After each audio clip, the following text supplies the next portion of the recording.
একটা দেশের প্রধানমন্ত্রী কোন সময় চেঞ্জ হয়? দেশের যে সময় পরিস্থিতি খারাপ হয় তখন একটা দেশের প্রাইম মিনিস্টার চেঞ্জ হয়। তবে একটা জিনিস, প্রাইম মিনিস্টার চেঞ্জ হইলে তোমার যে পদত্যাগ দাখিল আছে না, পদত্যাগ তোমার সম্পূর্ণ কাগজ জমা দিতে লাগবে রাষ্ট্রপতির কাছে। তে এখন ঘটনা হয়েছে বাংলাদেশের যে সিচুয়েশন, তো বাংলাদেশে তো এখন পর্যন্ত শেখ হাসিনার পদত্যাগ কোনো কাগজই জমা দিছে না।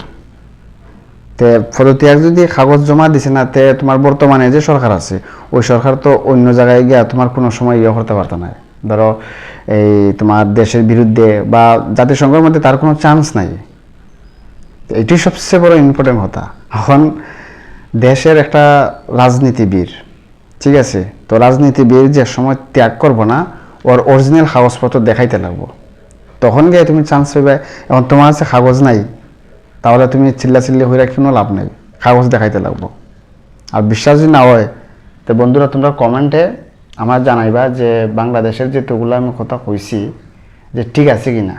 ওকে, আর তোমার কিছু খবর থাকলে কও, আমি বুঝি তোমার কাছ থেকে, তোমার কথা তোমার শুনতে লাগবো না, আমি বুঝতে লাগবো যে তুমি কোন ভাষায় কথা কও। মানে আমি যে কথা কইছি তুমি এই কথার তো একটা বিনিময় দেখাইতে লাগবো না।